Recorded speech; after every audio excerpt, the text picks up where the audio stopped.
This is the story of Carcerian Lavandian, who after falling in battle against a god, finds himself reincarnated into the body of a weak boy, now burdened with that boy's responsibilities. He had to start again from zero to obtain his original power as a sword god. Monsters infiltrated the world, plunging humanity into despair. People fought until their last breath to protect the place they called home. Among those brave souls was the protagonist of the story, Carcerian Lavandian, who stood against the menace with unyielding resolve. For many years, he battled countless monsters, piling up corpses with nothing but the blade he carried, and without a trace of fear in his heart. Then, one fateful day, he faced Aaron's sworn brother. The battle was brutal, but Lavandian eventually struck him down. Yet in the aftermath, he too fell in battle. But fate wasn't finished with him. As his soul drifted through an endless void, he encountered a human boy from a distant planet called Earth. The boy's name was Settle Daljan, and he was on the brink of death for reasons unknown. Before dying, he wished to make a final request of Lavandian. But the warrior immediately refused, unwilling to hear it. After all, he just wanted to rest in peace. He had lost his country to monsters, lost his loved ones, and died a wretched death. Still, Settle Daljan wasn't asking for his own life. Though he no longer wished to live, he desperately wanted his family to have a peaceful one. Hearing this, Lavandian finally paused and listened. The boy's eyes lit up with a spark of hope as he mustered the courage to ask. He wanted his family to live in peace. And so Lavandian accepted. The warrior awakened on Earth, inhabiting the body of the teenage boy, Daljan. Now his mission was clear: to protect Settle Daljan's family. His first step led him to infiltrate Nam Gate, a C-rank dungeon. Entry was restricted to registered heroes, but the automated system kept demanding an ID card he obviously didn't have. Without hesitation, he forced his way inside, setting off alarms that blared about an unauthorized intruder. Once inside, he wandered through the dungeon, searching for monsters to slay. That's when he crossed paths with a licensed hero party. With their official gear and authorization, they quickly assumed Daljan was just a lost kid. Since they were heading toward the exit anyway, they offered to guide him out. But Daljan's silence was unsettling. His casual clothes, his simple bag, and his demeanor made him look nothing like a hero. Sure, porters sometimes dressed casually, but his appearance was far too plain. Perhaps he was a porter who'd been abandoned by his party, or maybe something else entirely. Finally, Daljan broke his silence. He admitted he hadn't come with a hero's party, he had entered on his own. One of the heroes sighed, realizing what kind of case this was. He had seen it plenty of times, some naive fool inspired by flashy commercials about heroes, rushing head first into a gate. But that kind of recklessness only led to death. The man began lecturing, saying that becoming a hero required certification, training, and proper testing. Rookies should stick to F-rank gates, not recklessly barge into C-rank ones where death was nearly guaranteed. But Daljan wasn't interested in advice. He coldly declared he didn't need their help. The hero party was stunned by the boy's sharp tone. They had only tried to help, yet he dismissed them without hesitation. A few of them grew irritated, but their leader raised a hand, telling them to let it go. If the kid didn't want help, then so be it. The leader felt confident the boy would eventually learn the hard way why you don't ignore wise counsel. He figured the kid would soon realize how unforgiving these gates were, far different from the TV shows that glorified heroes as if they were divine saviors. Soon enough, Daljan came face to face with a giant troll staring him down, ready to devour him alive. The monster launched an attack only to miss and smash the ground, but Daljan moved so quickly that the troll couldn't even comprehend what had happened. He then ball-led his fist and delivered a devastating punch strong enough to blow the troll's face clean off. With the monster dead, it was time for loot. First, he grabbed the sword the troll had been carrying. Then, using that same weapon, he dug into its body and extracted a shiny gemstone. It was only a low-grade magic stone, so insignificant that Daljan never even bothered with them in his previous life. But since he was flat broke now, he had no choice. Suddenly, more monsters swarmed the area, enraged at seeing their comrades slaughtered. Daljan spun around and hurled the gemstone so fast it literally blew one of their heads clean off. The other two charged in recklessly, practically begging for death. Daljan was more than happy to oblige. As he tore through them, the scene shifted back to the group of heroes trudging through the dungeon. Their minds were still stuck on the encounter with the young man. The orange-haired woman admitted she was worried about Daljan's safety, fearing he might end up dead, but the leader reassured her that was highly unlikely.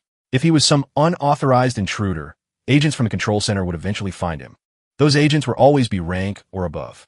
And since this was only a C-rank gate, there was no way he would die here. As long as the kid didn't recklessly charge into battle, his life wasn't in danger. In fact, the leader assumed the arrogant brat was probably trembling in fear, waiting for the agents to save him. But reality was the complete opposite. Daljin was making monsters tremble. With a single punch, prey dropped instantly. His speed was so overwhelming that enemies couldn't even touch him, let alone crush him under their blades. Appearing behind one, he delivered a kick that demolished its head. With all of them down, he collected another sword and proceeded to harvest the magic stones for himself. After filling his bag, he was ready to leave. Still, he was disappointed with the haul. Nothing but low-grade gems, weighing him down like useless junk. Just then, an agent spotted him and called out to his comrades. Before Dojin could fully turn, the suited men fixed him with a cold, sharp glare. They explained they were from the gate control center and demanded to see his hero registration card. If he was unregistered, he would have to come with them to the control center. Dojin didn't respond right away, which only made the agent tense up further. His tone grew even colder as he insisted Dojin cooperate and follow the proper procedures. The only response the suits received was annoyance carved into Dojin's face, the unnecessary drama killing his mood. Fed up, he simply turned to leave. Since words weren't working, the suits threatened to handcuff him if he refused to comply, warning that physical force could be used if necessary. One of the more impatient agents dared to grab his hand, threatening him with the injuries he'd sustain if he resisted, insisting that the responsibility would fall solely on his shoulders. The agent urged that it was in everyone's best interest to settle things with words, not violence. But Dojin had heard enough. He snatched the man's hand back and warned him to stop acting like a thorn in his path. The chilling threat made the agent instinctively flinch, a cold shiver racing down his spine. The other two pulled out their magic-infused batons, grade 4 staffs powerful enough to subdue an orc yet far too weak to injure someone like Dojin.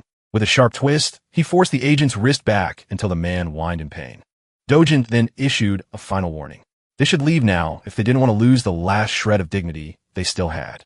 Eventually, the duty-bound suits were forced to retaliate with violence. They swung their staffs, trying their best to land a hit, but none succeeded.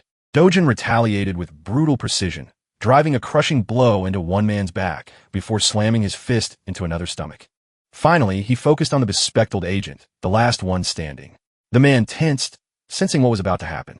In an instant, Dojin blurred out of sight, vanishing into thin air.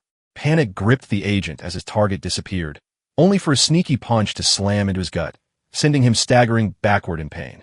Fed up with the agent's persistence, Dojin began considering registering as a hero after all.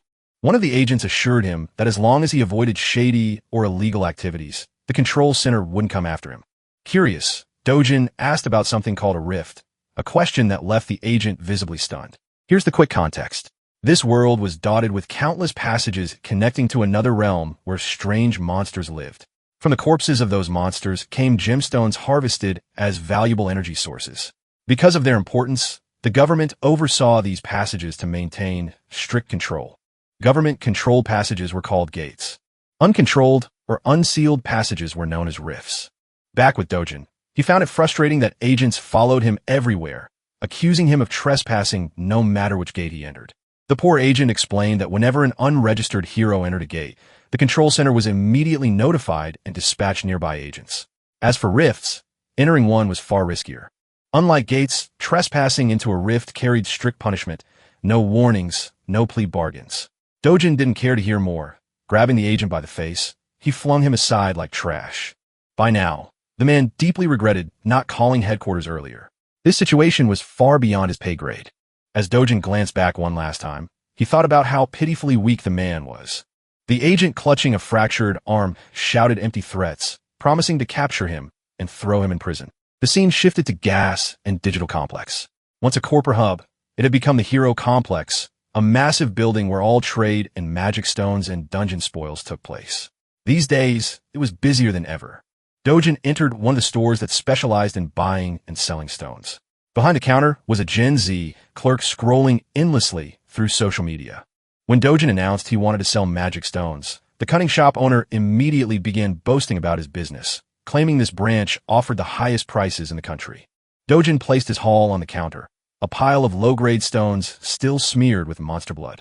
The owner's face twisted in disgust, but he masked it and proceeded with the transaction. He politely asked if Dojin wanted coffee while the stones were being processed.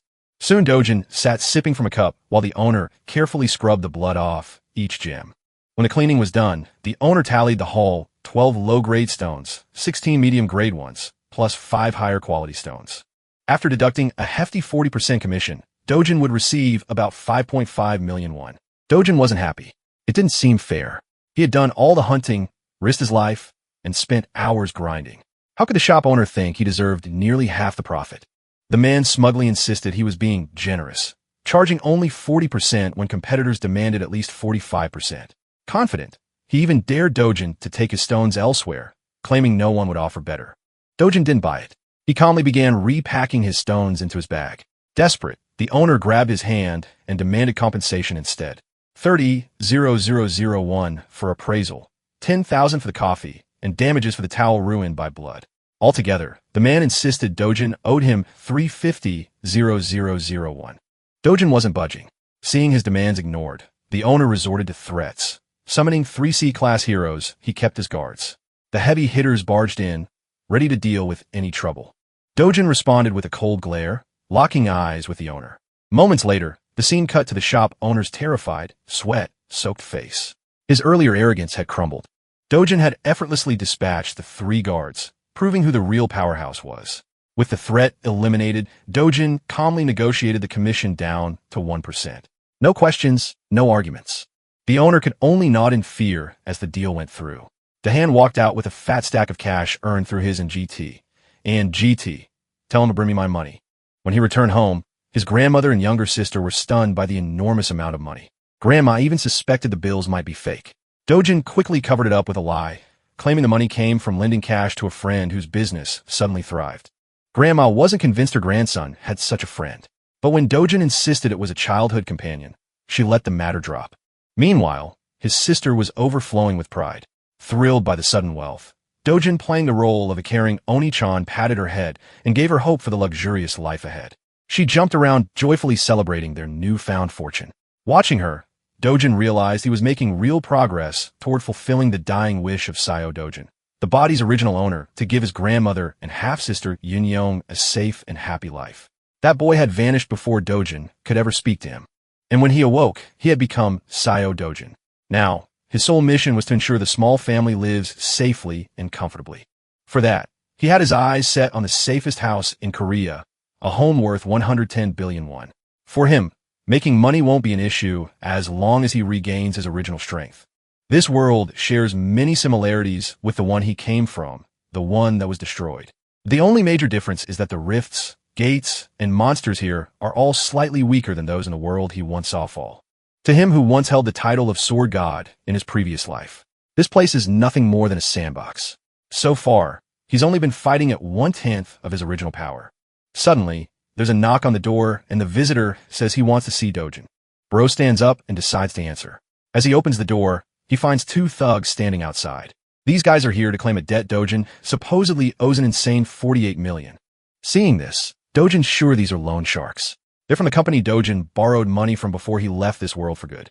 Though the amount was supposed to be just 5 million won originally for his grandma's hospital bills, these guys are charging absurd interest and demanding 10 times the original amount in no time. They know he's been making money through gates lately, so they want him to cough up the cash since it's all documented in the contract. But the only repayment these bastards get is a jazzing punch straight into the big guy's face. That single blow sends the thug flying, leaving his partner's jaw hanging in disbelief. Our guy then gives the scrawny bastard a deadly stare to remind him that over 9 million won has already been repaid. So if you do the math, they're the ones who should be paying him interest. With another punch that makes the bastard cry like a baby, Dojin tells him to deliver a message to his boss. Dojin is coming for a visit. The scene then cuts to a bustling shopping mall. There we see sweet little Lee Eun-young lighting up in a teddy bear store. Dojin brought her here for a shopping spree. Today she's free to get anything she wants. You know, our boy wasn't always this soft-hearted in his previous life. It's the original Dojin's memories that revitalized his dry emotions. His heart warms seeing how kindly Dojin treated In-young, even though she's only his half-sister. So now he wants to keep doing the same, giving all the love he can muster for this little girl. The little one finally chooses a stuffed toy she really wants, a small but cute bunny. She picks it modestly, making sure she isn't being extravagant, but Dojin picks an even bigger stuffed toy for her. He doesn't want her to hold back at all. It's her day, and she can pick whatever her heart desires without thinking twice about money. They both treat themselves to some good food, too. As they enjoy their meal, An unfamiliar voice suddenly calls out our boy's name. It's a middle-aged woman followed by a group of bodyguards. This chubby hag seems like yet another trash talker who loves to hate on our boy. First, she criticizes his lousy sense of fashion. Then, she questions the girl sitting next to him. She's bold enough to throw a jab, claiming he must have knocked someone up and had this girl just like how his own mother brought him into this world. Of course, these sharp insults infuriate our boy beyond measure. Meanwhile, Lian Yang has no clue who this lady is or why she's trash-talking so casually. The woman then promptly turns her attention to the girl and asks her name. The girl introduces herself as Li Enyang, which makes this hag realize she's Dojin's sister. Out of habit, the woman throws another jab at her clothes, calling her a mess. She doesn't even spare their deceased mother. All of this is gnawing at our boy's nerves badly. But for some reason, he holds it in, refusing to lash out despite her provocations. Even this ugly woman is shocked at how Dojin is keeping his composure, not falling for her traps. So, she decides to go one step further. This vile woman is bold enough to ask a child if she knows the meaning of harlot. Well, that's the last straw. Dojin snaps and calls her an ugly woman from the tribe of orcs. Naturally, the woman is left wide-eyed and speechless, caught completely off guard. Let's add some context to why Dojin tolerated her this long. You see, Dojin was born an illegitimate child and lived in poverty. At the tender age of 7, his mother died and he barely managed to reach his father's house. With his father marrying a new woman, he was shunned by everyone. Things worsened when his father's legitimate wife gave birth to a son, and Dahan was ignored completely. Eventually, he was kicked out of the very house he lived in. So, he grew up with his half-sibling at his grandmother's home. As our MC reflects back, he feels pity for the original Dojin who endured all this pain, yet still tried to keep a smile on his face like nothing was wrong. But now he wants to change everything. Seems this woman is his stepsister, which explains why he held back. But he won't tolerate her anymore. He recalls how he once shared a roof with this orc of a woman, and she's just as disgusting as ever. Not only is her personality vile and her appearance orsic, she's also dumb as a rock. He crushes her spirit further by dropping brutal truths. She's a wreck with an inferiority complex, projecting her insecurities by calling others ugly. She's just a gold digger obsessed with appearances, and that's the reality the world should know. As he continues roasting her mercilessly, the entire shopping mall watches, captivated as though they're witnessing a show. The orc lady is furious and about to lose it. But then Dojin's stepmother arrives. Seeing her mom, the orc lady rushes over like the whiny brat she is, complaining how Dojin just shut her down with words. But her mother is aggravated by the whining and silences her with a cold glare. Not gonna lie, Bro's stepmother is something else. At first, I even thought the fat orc lady was his stepmom. The elegant woman turns her attention to Dojin and greets him with utmost grace, inviting him to return home and spend some time with family. But Dojin knows all too well this facade is fake. After all, she's the one who caused the most misery and unrest during the 12 years he lived with them. She continues bringing up memories Dojin never wants to recall, triggering his PTSD and putting him in full serious mode. With a tone colder than ice, our guy tells her to get lost. That's a major slap to her dignity. Being dismissed so sharply by someone younger, she twirls around and leaves with what little dignity she has left. She wasn't expecting him to clap back so hard. She's left wondering if this is really the same boy who used to lower his head, even when she slapped him for no reason. Her daughter follows after her, their bodyguards tagging along like NPCs who just watched the main character cook. Let's shift back to our boy. It seems these two women totally ruined the moment he was having with Yin Yang. So, he decides to leave as well. His reaction to his step-family was intentional. He wanted to make one thing clear. The weak Dojin who couldn't speak up for himself is gone. It's time his trash family realizes that. We then cut to a Mercedes speeding down the road. Inside the car sit the stepmother and her daughter. The daughter is furious at her mother for leaving quietly instead of putting Dojin in his place. She vents her frustration and curses him for the humiliation they suffered. The mother, however, demands an answer from her manager. Why is Dojin still alive? The bald-headed subordinate has no clue. It doesn't match the reports. The woman snaps, screaming how it's impossible for him to be alive when they made sure the job was done. The poor man assures her he'll look into the matter again, and this time, make sure the job is executed properly. Meanwhile, the clueless daughter has no idea what her shady mother has been plotting all along. She's rattled just hearing her mom casually talk about killing. Eventually, the mother poses a question to her daughter, wondering if she has feelings for Dojin. This catches the spoiled pig off guard, making her blush and flustered. No way she has a crush on our MC. Actually, she's just worried about Dojin dying because if grandpa or dad find out, they'll all be in serious trouble. The mother grabs her daughter by the mouth so hard that she silences her, drilling into her to stay the hell away from her business. The mother is dead set on claiming Dojin's life with no plan to spare him, especially not after he dared to talk back to her. Getting rid of him is the best revenge she can think of. A decade ago, the world took a turn into chaos with the appearance of the rift. This terrifying dimension gave birth to monsters spawning from its portal, driven by the single objective of slaughtering humans on sight. Their terror never stopped.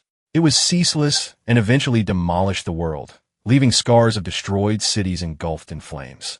However, just as the dark forces appeared, so too came the light in the form of valiant warriors known as heroes. With their emergence, the first discovery of mana stones was made from the bodies of defeated monsters back to the present. Dojin's on the move, reflecting on how mana quickly shifted the world's dependence from traditional energy sources. Because of their key role, nations centered their attention on the emerging rifts, essentially staking claim to them so they could extract resources. With the current state of the world, all industrialization is now completely reliant on the concept of gates and the strength of heroes. And because of that, the profession of a hero reaps enormous rewards.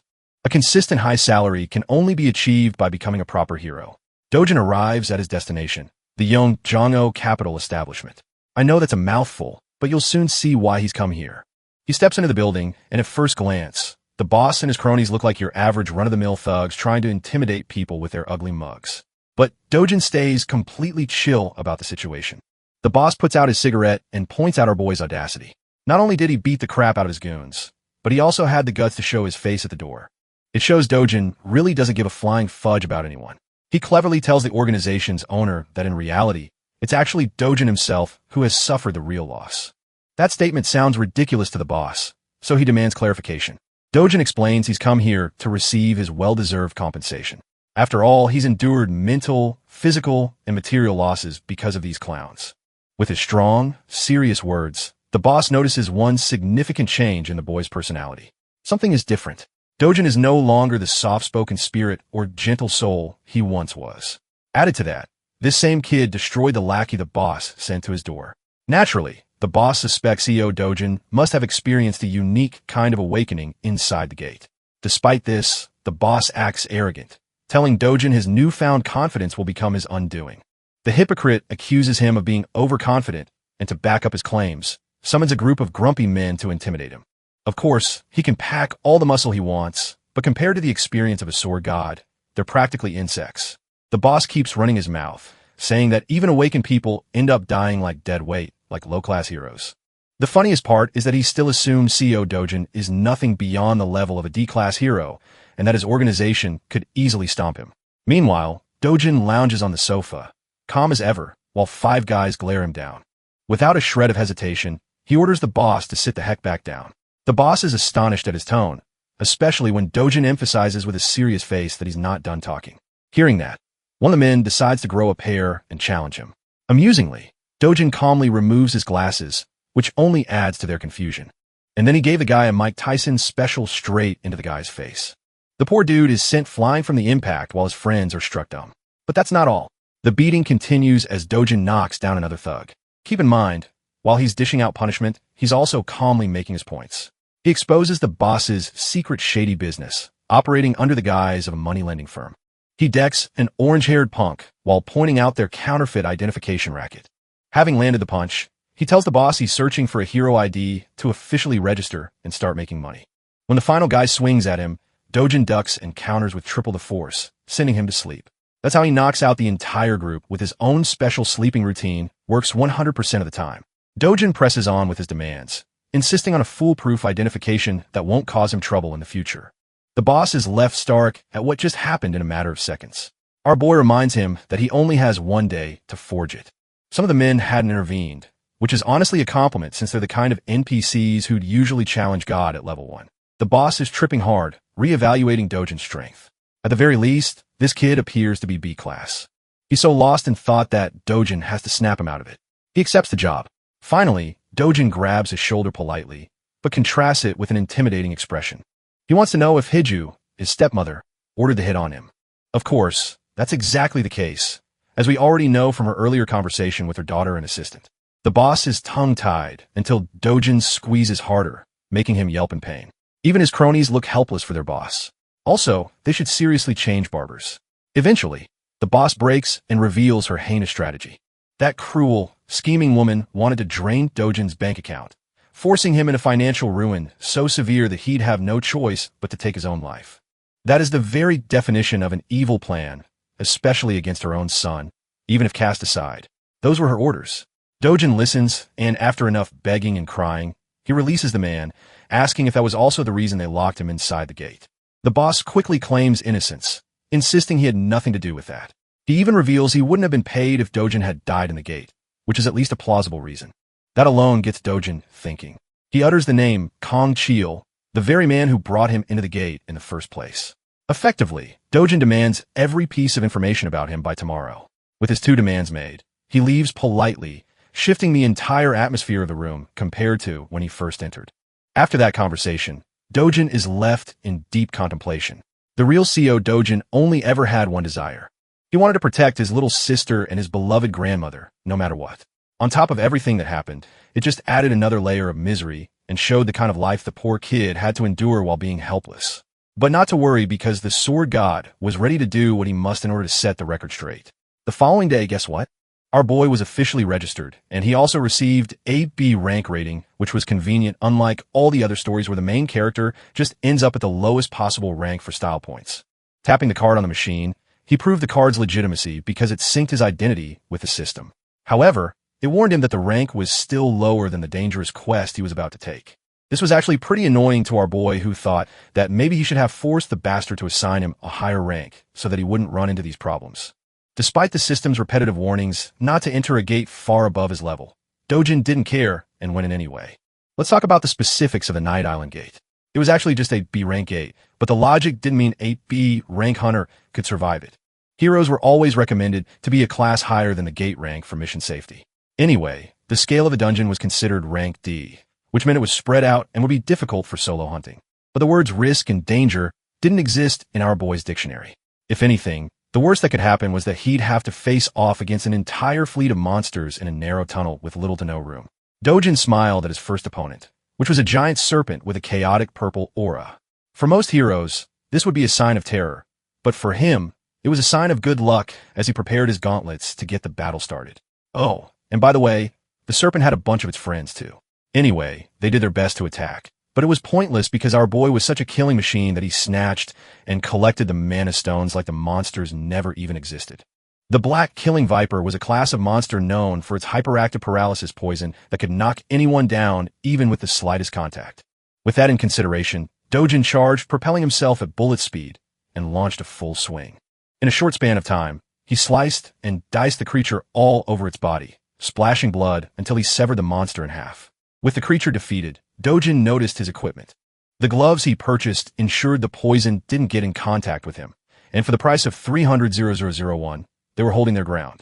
Returning to the hunting session, Dojin turned his attention to 4 more of these ugly, limbless lizards and began blasting right through their heads with his powerful speed. More and more blood splashed out until the vipers were sent to the afterlife. Dojin stood there busy searching for a bunch of magic stones by clawing into the monster's flesh. To his disappointment, there weren't any around, but this was according to the rules of the previous world. In that world, these monsters only had a drop rate of 3% for mana stones. This meant he had to hunt down at least hundreds of them for good loot. Walking along, he discovered skeletons lying around. You might think it was the boss, but it's a huge-ass snake. Anyway, Dojin thought it was a good thing this big guy appeared because now he wouldn't have to worry about getting lost anymore. Spiraling into an immediate strike, he planned to end the battle quickly and return home. But then an unexpected thing happened. Despite having successfully landed a brute strike, his punch didn't have any effect on the creature. Bro just gave him a tattoo on the head instead. While he was in the air and unable to dodge, the creature bashed him into the wall with its tail. Dojin sat there, crash-landed. It probably gave him a reality check about the boss monster's strength. The creature whipped out its poisonous fangs and hissed at him like the average girlfriend when she's hungry. It attempted to bite him down, but luckily he evaded. Using the momentum of his evasive maneuver, he bolted right back into motion with a powerful punch that connected with the creature's body and left more cracks against its hard shell. From this second attack, one thing was made clear to him. The boss monster had an unusually tough exterior, making it a greater challenge than the rest of the vipers he had disposed of. The shell was so powerful at his current level that he couldn't penetrate it with one strike alone. This reversed the situation on him, making him question if he should aim for a different battle strategy. At his original strength, the sword god would have mopped the floor with this beast. But then suddenly, he noticed something, the sword of the warrior who lost his life fighting the boss. And now you guys are about to know why he's called the sword god and not the fist god. Even though the weapon was extremely worn out after the fight, he grabbed hold of it, believing that a sword was only as competent as its wielder. With that knowledge in mind, and the blade armed in his hand, he walked toward the monstrous snake. The creature propelled itself forth to strike him down again, bursting with incredible speed. Dojin responded by leaping high into the air, proudly declaring that the creature should be honored that he was going all out to kill the beast with a sword. Despite the sword's crap condition, this guy unleashed so many flashing cuts in the span of a few strikes that the snake's body was left eviscerated. The serious fight turned into a funny conclusion with the snake dying in the background, while our boy's sword was reduced to dust. It was a good thing he wiped the creature out before the blade gave up completely. With the boss monster dead, Dojin thought of a smart idea that I don't really see many other protagonists implement. He took one of the creature's fangs, believing it could be refined into a nice short sword. Considering this his reward for the journey, he exited the gate. By the time he stepped out, it was already a starry night outside. He had spent more time in the B-rank gate than he thought, and with the way things turned out, it only pushed him further to pursue and restore his strength back to full. He was also a bit happy that his old friends didn't get to see this weaker version of him, because that would have been embarrassing. Back from the hunt, he went to appraise and sell the magic stones. Before him, there was another hero who came to present his great stash of mana stones. The cheap-ass receptionist treated him like crap and pointed out that the commission rate was the same at 40%. Even the innocent guy could sense the scam behind that overly high rate. He even called it out, stating his concerns and calling himself a normal guy. The receptionist, just like he did with Dojin, clarified that their rate was actually the lowest among all the appraisal trades. The gate sense rate was 5%, but that was without taxes. From the perspective of the sleazy appraiser, this was a great deal for heroes to earn good money. The cash was handed to the hero, who didn't really complain much except for concerningly asking about the dude's messed up face. The funny thing was how this guy was still repeating the same script even after getting his face bashed in. Bro played it off, stating that a psychopath first obliterated his guards and then left him with this treatment. The hero thought it was actually the fault of the receptionist for keeping low-ranking guards around at the C rank level. After all, rank wasn't the only thing that mattered in their world. Skill played a huge role, too. Rank was actually a false representation of one's abilities and only updated to keep the system intact. The hero wisely mentioned that people of the same rank had a huge variance in skills and abilities, so they couldn't all be treated the same. Joker of a receptionist just wanted him to stop yapping and leave already, which he did, offering to help the little dude out if he ever needed something. As he left, our boy walked right past him, looking as cold as ever. Upon seeing him once, the receptionist flinched and bugged the hell out. He pointed at Dojin, shouting that this was the psychopath that made a mess out of him. Turning back to face them both, the hero was actually pretty impressed. He noticed our boy's lean physique for his height. Still, the fact that he made a mess of the guards spiraled the man to gear up for a fight, questioning if he was the troublemaker. The one thing I liked about this guy was that he wasn't offended over petty reasons.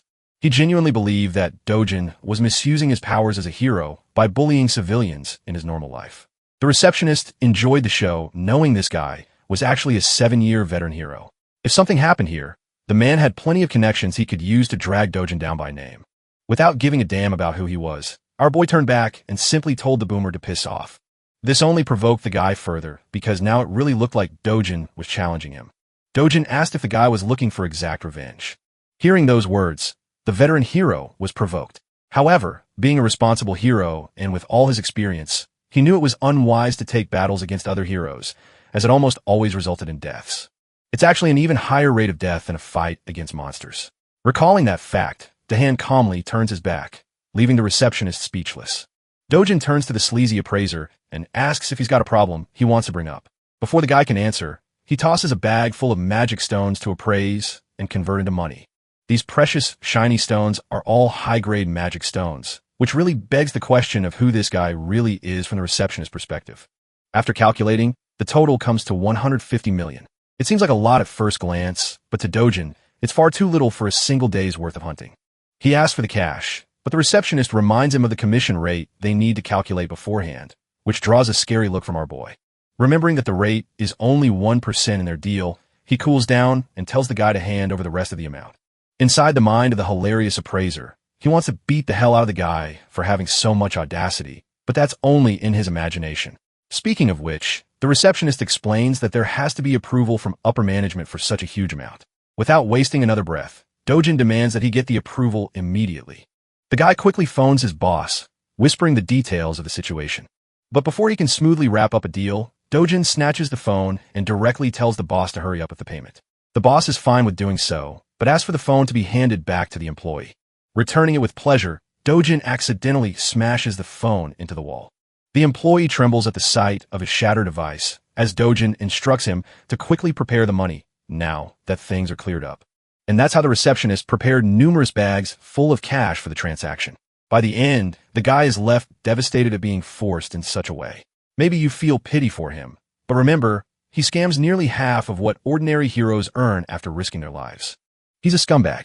10 minutes later, the boss storms into the store, enraged that his employee wasn't answering the phone. The hilarious part, the receptionist immediately throws in the towel and resigns on the spot. The boss then sees the smashed phone on the wall, giving him a clear idea of what went down. Seeing this, he pulls out his own phone to call Julian, requesting that she come at once. Julian appears as a famous young woman with striking purplish-pink hair. She's so recognizable in public that people cheer her name. Who knew Julian treating her like a celebrity? Not to mention, she looks stylish as hell in her outfit.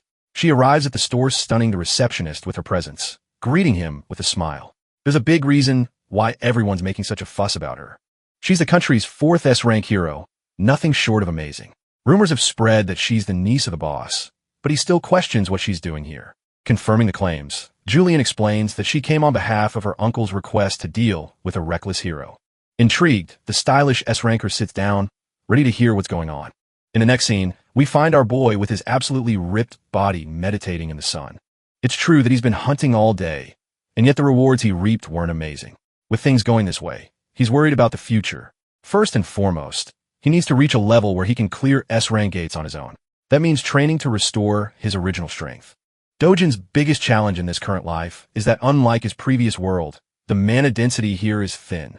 Even if he does his best to gather mana at his current rate, it will take at least 3 years to come close to his original strength, longer if things get rough. On the bright side, he could aim for better battle equipment.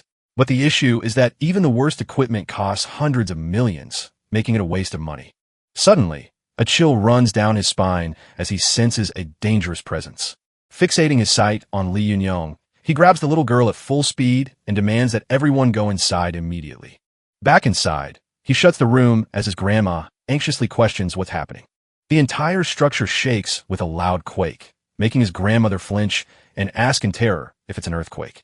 Little Lee Yun-young panics, but the truth is something only our boy knows. This isn't just an earthquake. It's something else. Dojin senses the sharp, violent energy outside. A rift has just cleaved open into their world, manifesting directly on top of their house. Rushing to handle the problem, he tells his loved ones to stay inside, as the situation outside is too dangerous. At full speed, he cuts toward the entrance of the rift. The last thing he hears being the cries of his grandma and his sister calling out his name. The scene switches to the Soul Hero Association, where members are immediately alerted to the sudden emergence of a rift over the Mappo region. It appeared just 63 days after the last one. Realizing that the White Lion Guild is the closest to Mappo, the manager instructs his staff to contact the guild and alert nearby heroes to contain the situation. Upon closer inspection, he discovers the rift appeared on top of a residential home. This is a tricky situation because if a civilian enters the rift, they're practically guaranteed death. Not to mention, the rift won't allow anyone else to enter afterward. And if the person inside dies, it will trigger a monster wave in 10 days, wreaking havoc on the region. The wave would become so uncontrollable that Soul's safety would be fully jeopardized. The manager is curious about the person who entered the rift. Turns out they know, so Dojin has taken action as he's the resident of the home. According to his grandma, he entered to protect his family. From this they assume he isn't a hero, which complicates matters because the chances of an ordinary civilian returning from a rift are nearly impossible. This leaves the entire staff in despair, helpless to act. The next scene shows Dojin's furious stepmother, Hiju, seething at the news of his awakening. She can't believe it. Her assistant reports that while he hasn't officially registered with the Hero Association, they've confirmed he awakened from his last gate experience.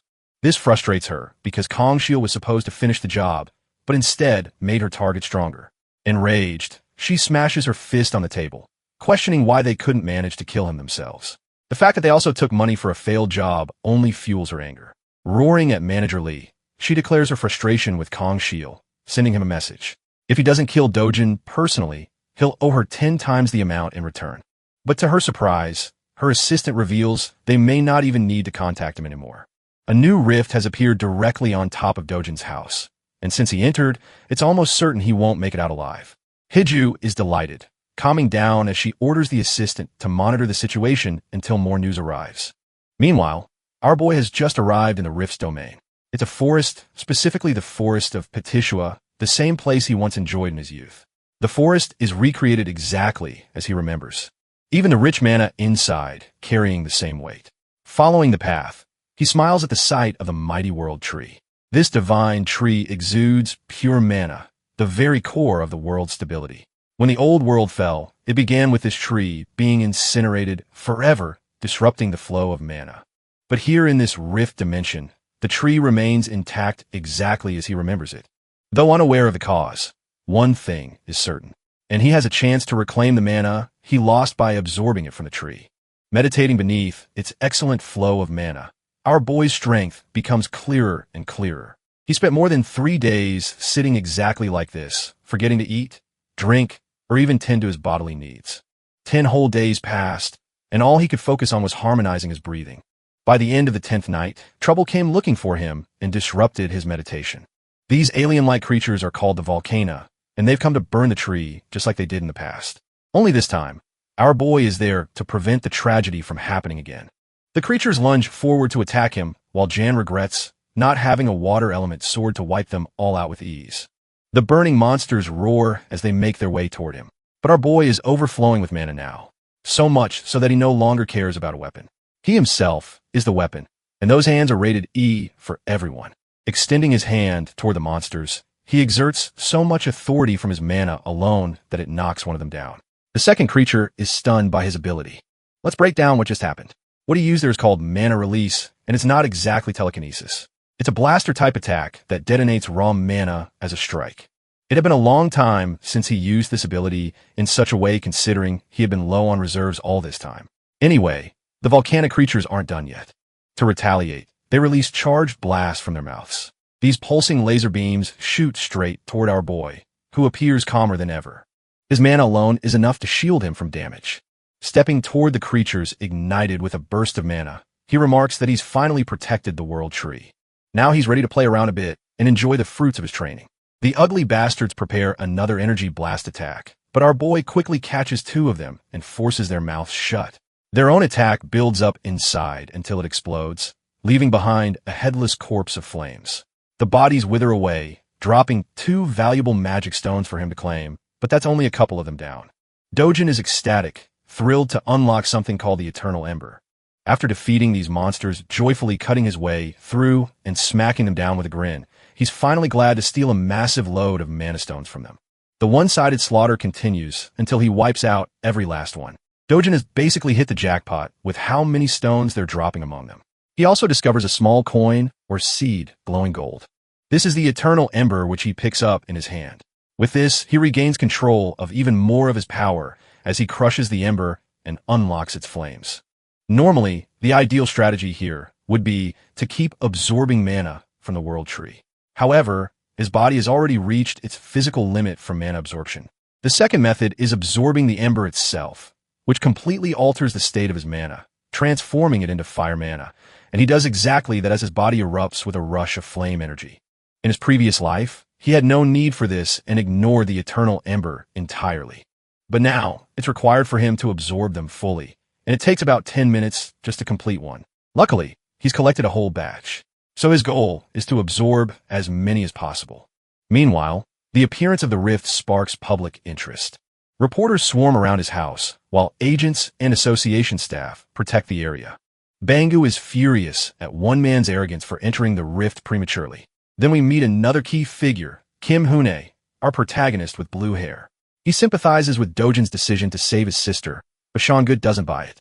Instead, he accuses Dojin of rushing in like a greedy fool, ignoring the consequences. If Dojin were to die in the rift, the entire place would become a detonation ground for monsters to pour out. That's the real issue. Kim Hoon-ae asks for Gilma's input, but apparently Gilma has decided to just stick to protocol. Kim Hoon-ae also questions the recent rise of rifts appearing across the globe in places like the US, China, Switzerland, Turkey, and the UK. Gilma is having a hard time managing them all at once, especially since this phenomenon doesn't happen every day. Some nations easily contain the threat, but South Korea is facing a disaster. All thanks to one man. Soo is so pissed that he wants to beat the crap out of the guy inside and is begging the rift to spit him out already. Speaking of the gargantuan Purple Gate, 28 days have passed since its first appearance. The same amount of time Dojin has been inside. The Hero Association is panicking, already classifying the threat as a level 1 wave. Dojin's identity hasn't been revealed yet for privacy reasons, so the public only knows him as an ordinary person. But while the world is clueless, the boss of a money-lending organization catches on quickly. His assistant confirms the report, verifying Dojin's involvement. Kimin, the right-hand man of the president, Wang Chong, is curious about Dojin's chances of survival. The assistant claims that an ordinary person has less than a 1% chance of survival. But the mere mention of Dojin as ordinary makes Chong laugh. After all, that same ordinary person put his men in the hospital and left them bandaged for weeks.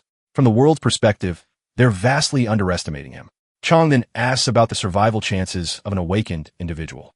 For that, his assistant explains it depends on the hero's level, making it hard to judge without proper data. Even Chong admits that combat ability differs from survival ability, and a rift makes things far more complicated. But one thing is certain, the bastard hasn't changed his ways. Chong wants to protect Dojin's family, but not for noble reasons. Nah, this scumbag intends to sell the organs of his loved ones in case he doesn't make it back. And even if he does, he's going to pin the blame of debt on him for taking care. This guy is the embodiment of a leech. The scene transitions to the mesmerizing world tree. Here, our boy is going full speed into his training arc as his body is now thriving with flame mana. He doesn't even know how much time has passed, but he's been grinding by absorbing hundreds of the fire stones. With this, he's acquired so much fire mana that he can use it and manipulate it in any way he deems fit. Not to mention his resistance to the flames has increased as a side effect. Comparing his past self with his current self on the basis of fire attribute alone, he thinks he surpassed his past self in a small capacity by mastering this ability. Embracing the world tree, he shares a tender moment with it. It's always served him in the time of need, even in the past, and even now. Because of that, Dojin is grateful for everything it has done for him. As for his mana stones, he's made up a small bag using vines to store them all. With the stones collected and stashed, Dojin fully understands that he'll probably never get to see the angelic tree again. But even still, he's hoping for their paths to cross if the divine tree ever finds itself in danger. Because when that happens, he will be ready to protect it with his life. Now, I don't know about you guys, but I really enjoyed this gentle scene. That night, Dojin finally steps out into the outside world, emerging from the rift as a whole. Luckily, he doesn't sense anyone to be around, suspecting that most people probably thought he already died inside and that a monster wave would pop out at any time. However, he does detect the presence of someone strong nearby. Deciding to chase them down, he rushes to find the source. Shortly afterwards, he stumbles across the two agents, one pissed off and the other relaxed, both Kim Hoon-ae and Sean-go from last time. Now he understands that these guys probably represent the association from their outfit alone, which means in the off chance he gets caught, things will get really problematic. To combat that issue, he whirls up a ball of flame and chucks it into the air with a forceful lunge. That attack winds up finding its way across the building, resulting in a loud explosion upon detonation. Both Kim Hoon-ae and Sean-go were on red alert the moment they heard the crashing sound. Realizing that it's actually fire, they decide to chase after it. There they discover a bunch of people standing in horror. Sean-go questions what the hell is going on in the chaos. Meanwhile, our boy is impressed with his flame power so far. Its precision is good, so it will do him wonders. In the memory of his old friend called Tusk, he wonders if the mage would be impressed by his current level of flames. After all, Tusk was known to be the strongest fire mage on the continent, and they shared a good bond. Suddenly, Kim Hun's sharp senses alert him to look for the rift. It appears to be acting up, and right before their eyes, it disappears into the mist. Both of the agents rush to the site to see what's going on. When they arrive, they can't believe that the rift's connection to their world is no more. As for our boy, he's just making his way to his next destination without any problems.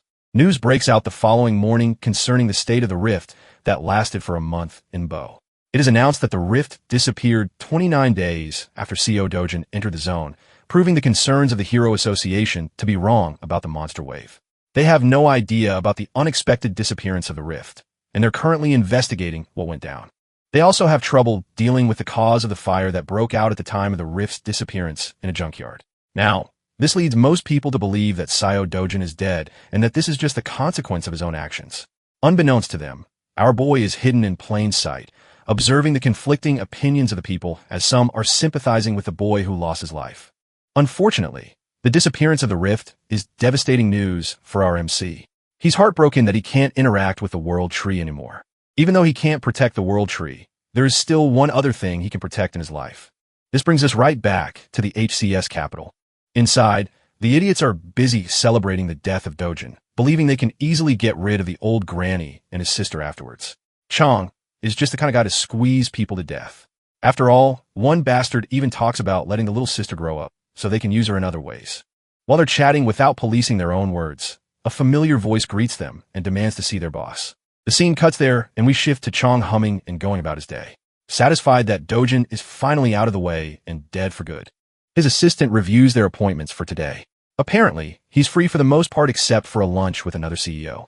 Hearing that, he's happy because tonight he can enjoy partying to his heart's content at a club under Miss Kong. It's basically senseless chatter until he steps into the building. And as he climbs the stairs, he finds his men being tossed around like playthings. Their blood is splattered everywhere, and the cause of it all is someone he presumed to be dead. Our boy throws him to the ground and tells the guy to crawl back to him like a dog. That bone-chilling order makes the president of the company quiver. Our boy acts like the real leader of the group and takes his seat in the chair. He then repeats his command to the ignorant Chong, who is still processing the weight of that shameless order. Without wasting time, he crawls like a dog, ruthless as ever. Dojin then orders him to bark as he deserves to be treated like an animal. His loud and clear command has Chong whining in humiliation. It takes him a second to bark successfully, but our boy is not satisfied. He personally makes sure to turn him into an animal by forcing him to bark repeatedly for everyone to hear. The president is reduced to being less than human, just like the people he once treated that way. Dojin points out that scumbags like him only act obedient on the surface, but end up backstabbing you the moment they get a chance. Declaring his filthy name, he chillingly tells the man that his life has been filled with experiences dealing with second-rate humans like him. Pleading and begging for mercy, Chong promises to serve like a loyal dog if necessary. But Dojin has heard enough and delivers a heavy slap across his face. Just that single strike is enough to knock the wind out of him and make him spurt blood. His assistant watches the scene unfold until his name is called. Dojin addresses him as the new boss of the company and advises him to stop working under a bastard like Chong. Knowing how easily men like this turn their backs, he orders the assistant to kill Chong with his full permission. Of course, it's a task too much for a competent servant like him. He apologizes and objects, stating that their leader has many connections, so things will get really bad if he's the one appointed boss instead of Chun. On his behalf, the assistant pleads with Dojin to spare the guy just one more time. However, Dojin doesn't want to play around with meaningless words in front of them. He suggests wrapping Cheng's body in a barrel and erasing all evidence by shoving it into the endless ocean. After all, that's exactly the kind of thing these guys excel at doing. Seeing as the boss's men aren't willing to comply, our boy takes a different approach. Dojin threatens the entire group that he'll toss everyone into the gate as monster food if they don't carry out his order. Just a mere mention of that has Chong reduced to a pathetic mess. He can't take it anymore and keeps begging for his life, promising he won't ever betray and will always serve under Dojin. Now, this puts the hero in a bit of contemplation. Although he could kill Chong right here and rid himself of all his problems, something about him has changed in this life. Admitting it himself, Dojin has grown softer compared to his merciless past self. So, this time he agrees, offering the man a hand. I just know Chong is about to become religious as heck after this, praying he never gets on Dojin's nerves again. He goes on to shake the hero's hand, promising to serve unconditionally from now on. But wait, something is strange. Why is his hand engulfed in steaming hot flames? Yes, though Dojin is softened, he's still ruthless. Looking him dead in the eyes, he reminds the scumbag that this is his final chance. Dojin then proceeds to rip his hand off clean, reducing it to a charred paste. By the end of the meeting, he walks away, ignoring the agonized cries of the president. He does leave them with a final warning if even a single one of them dares enter with his family again. And Dahan will personally ensure their deaths. As for their new job, they are now forever responsible for protecting his family. Now, that's how you handle traitors.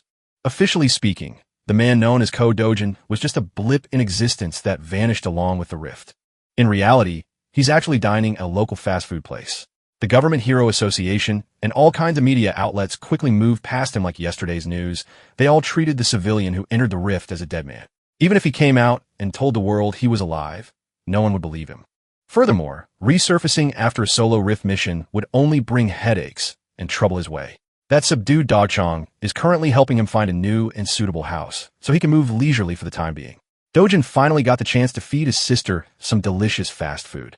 He also told her about their plan to move to a better neighborhood, and she could not be happier. Now she can attend kindergarten like kids her age and enter elementary school the next year. When the topic of school came up, little Lee Yun-young and LT, Unk and GT, S mood took a turn for the worse. Dojin was alarmed. He is used to slaughtering abominable beasts. But comforting a child is not in his arsenal. He was taken aback when his sister confessed that other kids tease her for being an orphan. Hearing his adorable sister's plight broke big bro Dojun's heart. If she doesn't want to associate with mean kids, she doesn't have to. Those little brats will get what's coming to them eventually. Finding out she wouldn't have to attend kindergarten just to be bullied anymore. Lee Yun-young was ecstatic. Inwardly, Dojin is already devising a plan to send his little sister to a prestigious private school where no one would dare look down on her. That night, Co. Dehan discovered that Kai Myong had stashed his grandma and sister in some random motel while he was stuck inside the rift. The bastard nearly broke his back, apologizing, reasoning that the motel was under their company's management, so it was safer than any other place. Dojin didn't have the energy to deal with Young tonight, so he simply entered the room and saw his grandma once more. Little Lee Yun-young pounced on him with a bear hug, and grandma held his hand with tears streaming down her eyes. She was just glad to see her grandson return alive. At first, the hardened warrior was stunned, but once he felt the warmth from his family, he accepted their love with a smile. Little Lee Yun-young had taken a liking to this restaurant, so they've been dining there a lot. Today, she asked questions about Big Bro's job as a hero. When asked if she liked having a hero for a brother, Leong nonchalantly answered that she did not. While it's cool that heroes are strong and brave, they're also constantly in danger, fighting terrifying monsters. Sometimes they even die. And little Lee Yun-young just wants her brother to live with grandma and her for a long, long time. Dojin had been so used to mindless bloodshed. Having someone worry about his well-being was a new feeling. In the harsh world of the past, he was the last human survivor fighting monsters and creatures beyond imagination. In the process, he lost many things. Now, in this second chance at life, something incredibly precious has appeared by his side. Feelings he had long forgotten are resurfacing. In this world, maybe he can live happily. Maybe he can finally enjoy a quiet life, filled with joy and love. While he was feeling warm inside, Korea's Hero Association was in shambles. Tae Wong, founder of the Korea Hero Association and director of the World Hero Federation, had been stressing over the recent rift incident, or rather the lack of one. Their best people had investigated the site, but no new information was found. Feeling clueless about the state of his territory deeply frustrated the founder. It's not far-fetched to believe that a spontaneously disappearing rift could potentially reappear at any time. His assistant tried to agree with his worries, remarking that it might have been better if a wave had occurred. At least then they wouldn't have to deal with so many unknown variables. Director Tae Wong cut her off before his anger grew. While he was concerned about uncertainties, he thought it fortunate that no one had been harmed. Tae Wong is one of the top 100 most respected and strongest heroes in the world. It's widely speculated that if he ever ran for president, he would easily win with the most votes in history. His words and influence alone could topple domestic conglomerates if he wished. Thankfully, his interests lie neither in political power nor in corporate wealth. The only thing he truly cares about is the safety of his people. In other words, he's the real deal. Even if it takes time, he insists on a more thorough investigation of the rift's perimeter. The residents nearby have already agreed to sell their properties to the association, so that won't be a problem. As a consolation, Tae Wong wants to offer them more than market price for their homes, the least they could do after causing such inconvenience. All reliable sources have relayed that multiple rifts have begun appearing in different countries. No matter how you look at it, something big is happening. The United States and China have already entered the control stages of their rifts. Among the major nations, the United Kingdom is facing the biggest problem. While reliable and veteran heroes have been dispatched to clear the other rifts, the United Kingdom squad was simply hot garbage.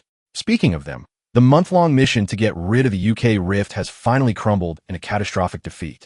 The UK rift wave occurrence has officially begun. The city and its people are going about their day like they normally would. Amongst the crowd was Co. Dojin, blending in with the pedestrians. Today, his destination is his favorite shop in the hero complex.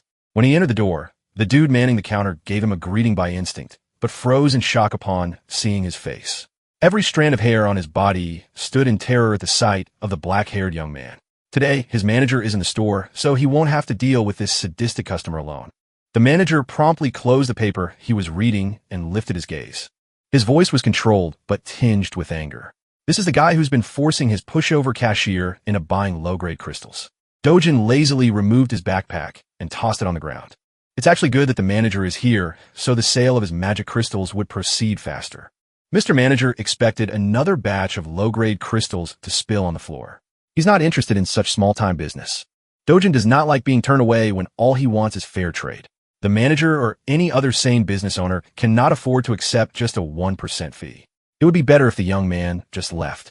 Dojin asserted that refusing to do business with him would be a massive mistake that Mr. Manager would regret. The manager continued shooing the young man away, not even bothering to look at the bag. This is the last warning he'll give before things go down. In response, Dojin kicked the backpack, spilling its contents across the tiles.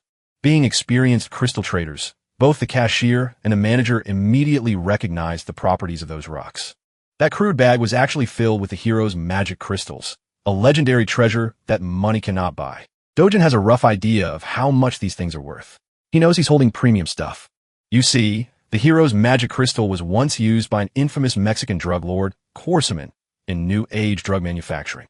One night, a laboratory accident changed the course of his life and the world's perspective on such a little rock. The hero's magic crystal caused Corsaman to awaken as a powerful hero.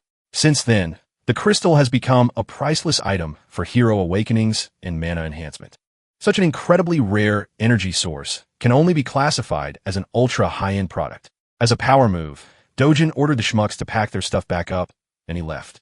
Mr. Manager quickly changed his dismissive and arrogant tone into a welcoming one. He even escorted the young man to their VIP seats and offered drinks while his cashier polished the crystals. Dojin enjoyed flipping the situation on its head. 1 second, he was being driven away. The next, he was sipping on an iced beverage. His opening demand was full price with a 0.5% commission. As soon as the manager showed any sign of binging, he threatened to pull the deal. In prior trades, Dojin had agreed to 1%. Now he was lowering that already abysmal rate even further, frankly, just out of annoyance. In response, the manager lowered his head and tried to give the sincerest apology he could muster. But Dojin was tired of hearing empty apologies. They could either accept his rate or he'd take his business elsewhere. It was that simple. At the counter, the cashier was inwardly cursing Dojin for being such a rude prick. Seeing that his acting wouldn't convince the kid to give him a bigger cut, the manager locked in and gave a lengthy lecture about magic crystal markets and pricing. Dojin didn't have time to listen to such long-winded yapping. He finished his drink and got up from his seat, making the manager panic. Feeling the deal of a lifetime slipping away from his fingers, the manager offered a 9% commission. It didn't work, so he proposed 8%. This continued from 8 to 7, 6, and 5. In that range, his shop wouldn't be making any profit at all. While the manager was in the pits of despair, Dojin pounced and agreed to settle for 1% out of respect for their past dealings. Inwardly, the manager wanted to scream and curse the blatant extortionist, but he just couldn't let go of the product. The next words out of Dojin's mouth nearly made the manager piss his pants in excitement. Aside from the one he brought today, he had about 7 more bags of those priceless crystals. With that, the contract was quickly produced and signed. After a few minutes of officiating the deal, 67 billion won entered Dojin's bank account. That's about $48 million. At this rate, his 110 billion won house didn't seem so far off. The problem was that getting more high-grade magic crystals through normal gates was a time sink. If he could find a way to freely travel through rift zones, he could easily farm treasures like a madman. While looking at his phone screen, an administrative message was sent out to everyone in the country. The wave outbreak in the southern region of the United Kingdom had finally been announced to the general public. In the meantime, everyone was banned from traveling to the UK. After reading about a real problem in the real world, Dojin lost interest in messing with the shop manager. In the past, no matter the country or which association was involved, he might have intervened to seal the rift himself, but he's not that guy anymore. He has more fulfilling matters to attend to. Tonight, dinner is on Dojin, and they're getting expensive meat. Little Lee Yun and LT, Unk and GT, S mouth watered at the sight of pork and beef marbling over the grill. The expensive meat and succulent side dishes just kept on coming to the table.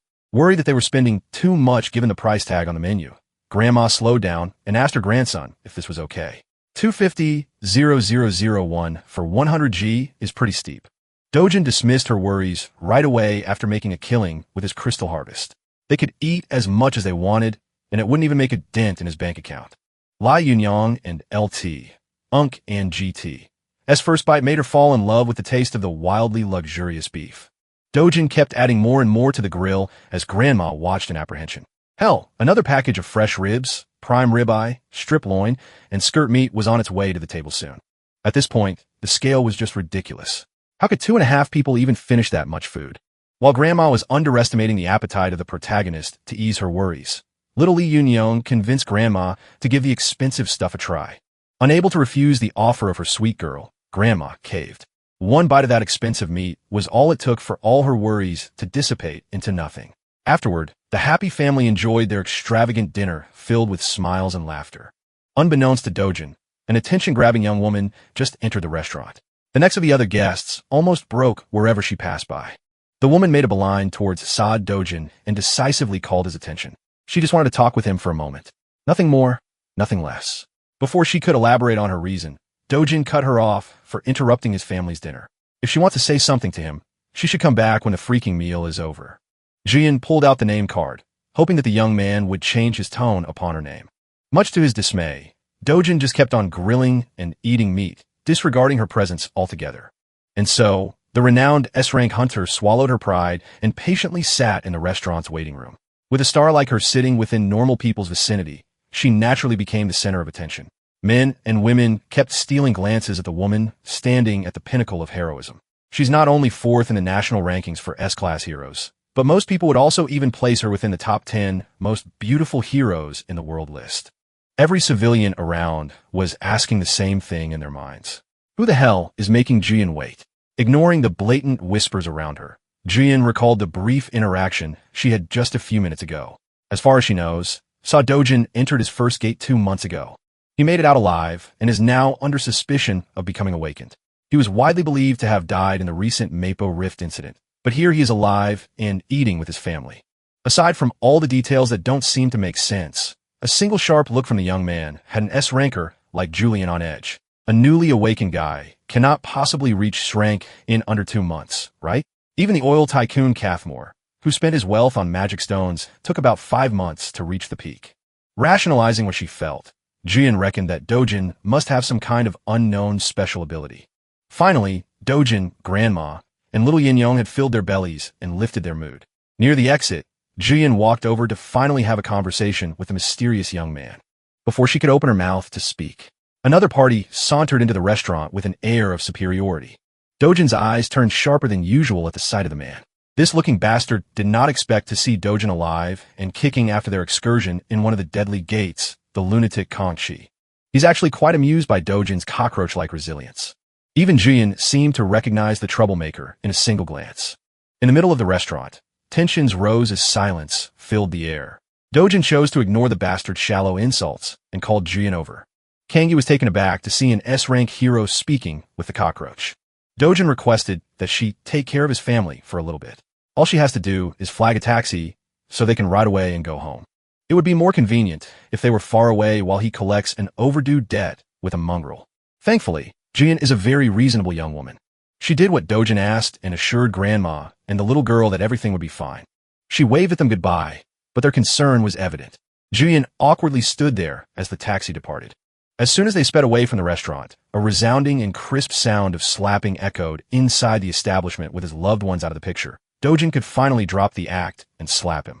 He moved so fast that Kong Kyle did not even see his swing. He only felt the stinging pain in his cheek. Embarrassed by such a humiliating attack, Kangxi gritted his teeth and charged forth to retaliate. One of the servers tried to break the fight up, fearful that the Awakeners might destroy the whole restaurant if the conflict escalated further. Her reasonable request was met with unreasonable violence. Fortunately, she wasn't harmed too badly. Dojin calmly told everyone to get out and clear the room for their safety. Kong Kyle is really easy to trigger. He's a muscle idiot who can't even think of good trash talk. For that, he was punished with another strike to the face. He was completely caught off guard, feeling a knuckle make contact with his head. Kangi is the bastard who locked the original CO Dojin in a gate, leaving him for dead. Even though he was not the one personally slighted, our MC still harbors a deep resentment for this face, and he wants to talk. Kangi, the goblin-looking goon, snickered as he brought up how that evil stepmother of Dojin's made the whole thing happen. Seeing that extracting info from this idiot was a lot easier than he thought, Dojin pulled his phone out and pressed the record button on the video app. He just needs a clear and concise recording of the confession, and his life will be a lot simpler in the future. Once again, Kong Kaiol was insulted by his nonchalance. He gathered power in his fist, called Dojin's mother and attacked with unmatched intensity. He intended to finish the job he had failed. He wanted to kill CO Dojin once and for all. Unfortunately for the big goon, his primitive attacks were no match against the expert manipulation of chi. Dojin met the violent punch with a soft touch and sent the enemy's fist flying as though it had just hit an impenetrable bouncy barrier. Kangi had never experienced something like this before. Normally, he would just brute force his way through anything and everything to kill. Now, it seems like he's going up against someone far beyond what he can comprehend with his tiny little pea brain. Suddenly, he was pushed off his feet. Dojin followed his body's trajectory like a hunter playing with his prey. Sounds of fists cracking a skull echoed throughout the restaurant as the server from earlier tried her hardest to dial the police. Before she could press the call button, a dainty hand pulled the phone away. With a bright smile, Julian assured the server that she would take care of everything, so there was no need to involve the authorities. The server was just glad to see a comforting face in the middle of her breakdown. Slaps, scratches, and punches landed throughout Kangi's body, not giving him any chance to catch his breath. As far as Julian knows, this lowlife is a B-rank hero. With that rank, there are not many people who could beat him up so helplessly. Based on this beatdown, Dojin might be classified as an A rank. Well, even if that's true, the fight still seems a bit too one-sided. Before things could get any worse, Julian carefully called Dojin to stop for a moment. She's just worried that Kangol might die if the beating goes on for longer. Deciding to listen to her words, he dropped the goblin goon's limp body on the ground and wiped his hands. Seeing as there's clearly some vendetta between the two, Julian asked the young man how much he knows about Kong Zile. Dojin might not know the whole picture, but he knows enough about the bastard to exact vengeance. Julian warned him that this piece of dirt, Kangol, is connected to Kong Chiong, an S-rank hero. Well, Dojin already knew that fact, and he didn't see any problems. Julian had never met anyone so reckless and insane. This dude doesn't even care about whatever consequences he might face at the hands of an S-ranker. Julian elaborated that Kong Chiong is very protective of his delinquent cousin. This restaurant incident will surely reach the ears of that powerhouse. When that happens, blood will be spilled. Dojin scoffed at Julian and LT, Unk and GT's worries. He's the last person who would be afraid of some hotshot S-ranker. More than the problems for the future, he's more annoyed at the fact that Julian knows so much about his life. Now, the goblin goon is down. Dojin's enmity has transferred to the nosy S-ranker. Face to face, the feral young man stared her down. Julian was not a pushover by any means. She won't cave from a simple, intimidating eye contact. Changing the subject, she apologized for the sudden visit and brought up her agenda. She was just asked by her uncle to come by and talk. After she found out about the bag of Hero's magic crystals he sold off, Julian wanted to get her hands on the rest. She is willing to buy every piece he has, no matter the price. Dojin warned her that it won't be cheap. He has a lot of precious treasure stockpiled after all. She assured him that the assets of an established S-rank hero are beyond normal people's imagination. Well, it's not like he's opposed to selling his goods. He just has one condition before transacting. It's nothing much really, just a little favor. At least for someone as renowned as Julian, that is. Elsewhere in the city, the sound of expensive alcohol bottles hitting the floor could be heard. Dojin's evil stepmother was crashing out upon learning new information about her allegedly dead stepson. Her people were so sure that the kid died in the rift. Yet now she's receiving word about how Dojin survived like a resilient cockroach. Press F for Baldy here. Having a boss like her can't possibly be fun. You can't blame him for the misinformation. Even the Hero Association labeled Dojin dead. Evil stepmother didn't want to hear excuses. She wanted actions instead. To make things worse, they just received news about Kong Zile's defeat at the hands of Dojin. At this point, it's safe to assume that Kodahan already knows who's really responsible for his attempted murder. Hearing that she might be implicated, evil stepmom gulped in terror. She's not afraid of Dojin. She's more concerned about the trouble it will bring when her father or husband finds out about her dealings. She can cover everything up, but if word gets out to the media, the group's stock price will plummet. So, she ordered her people to intercept the media. If they mess up, TR and Group will surely cut all deals and advertisements. First and foremost, the police must also be on their payroll. In that regard, Evil Stepmom's people had already moved to cover all bases. Knowing that they had at least a